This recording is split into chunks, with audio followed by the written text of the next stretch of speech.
निमित्त से यहाँ पर संघ का भी आना हुआ। सर्दी का समय था,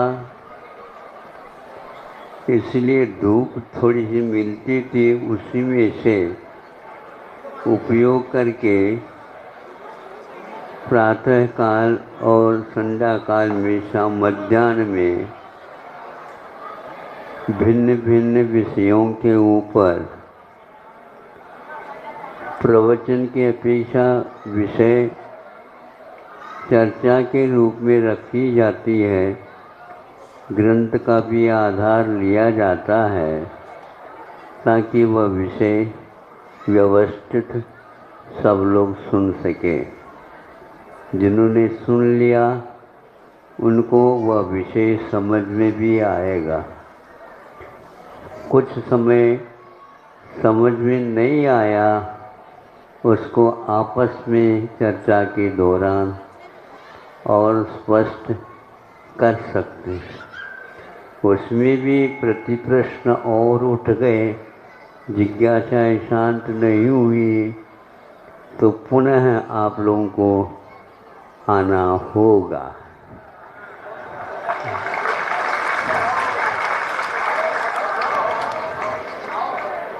फिर पुनः जब आएंगे तो वह हजारों वर्ष पूर्व में तपस्या के आधार पर लिखी हुई गुरु परंपरा से जो ज्ञान उपलब्ध हुआ, उसको उन लोगों ने हम ही लोगों के ऊपर कृपा करके उपकार की दृष्टि रख करके जो कुछ साक्षात तीर्थंकर के वाणी को तो हम लोग सुन नहीं पाएंगे, लेकिन वीर हिमाचल ते निकटे, यह कभी भी भूलना नहीं। वीर भगवान के उस हिमालय से निकली हुई गंगा, जमुना आदि आदि वह पवित्र जल आप लोगों को पीने के लिए मिल रहा है। आपके स्वास्थ्य बने रहे।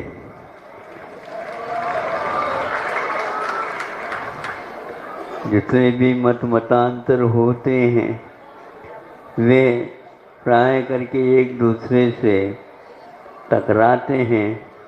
विद्वत वर्ग परिश्रम करके उसका संपादन करके रखा है, जो प्राकृत और संस्कृत में है। परिश्रम करके उन्होंने हिंदी में अनुदित किया, अपनी भाषा में अनुदित किया। स्वाध्याय के लिए एक प्रकार से मार्ग प्रशस्त हो जाता है। हम साक्षर की बात न करके बिना साक्षर बिना पढ़े भी सम्यक दर्शन, सम्यक ज्ञान, सम्यक चारित्र को प्राप्त कर सकते हैं। यह तत्पर सूत्र के आधार पर मैं बोल रहा हूँ। विद्वत लोग इसको गहराई के साथ समझे। ये चालू करता हूँ।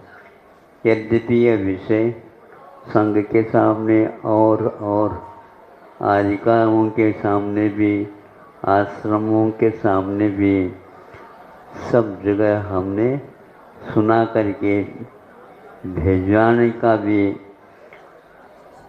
पुरुषार्थ किया।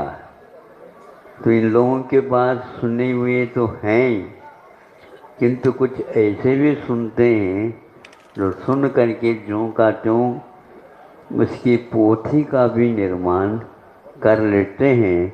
जब उसको सुनते हैं तो ऐसा लगता है कि एक निधि कालांतर में भी आप सुनना चाहें स्वयं सुनते हुए दूसरों को भी जैसे अभी सुन रहे हैं वैसा ही आप लोगों को मिलेगा।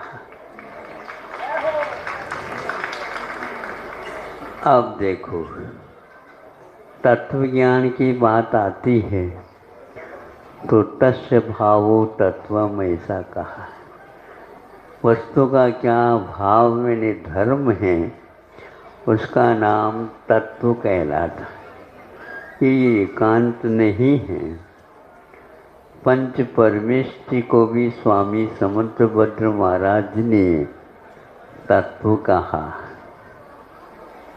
यही है, इतना ही है, कम नहीं और बेशी मैंने बढ़ोतरी लेकर के भी नहीं। संशय से,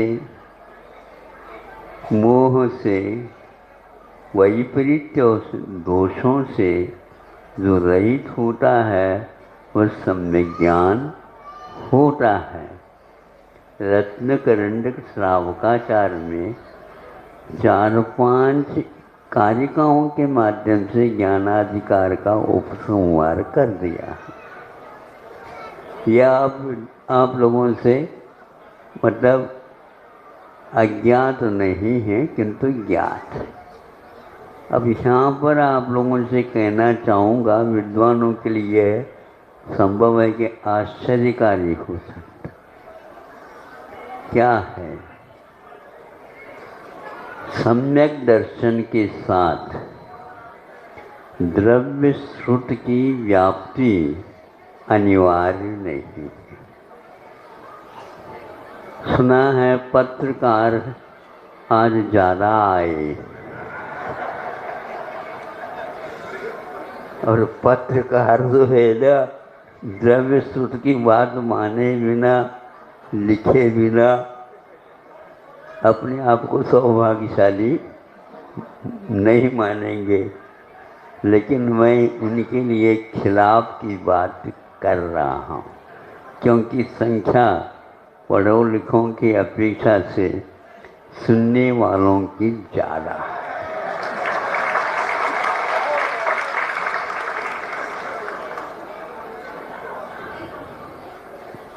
आपको जो बात खटकेगी लेकिन वह भीतर बहुत ही आपको पुचकार करके आपकी नींद को कम कर देगी। महाराज जी ने आज ये क्या कहा?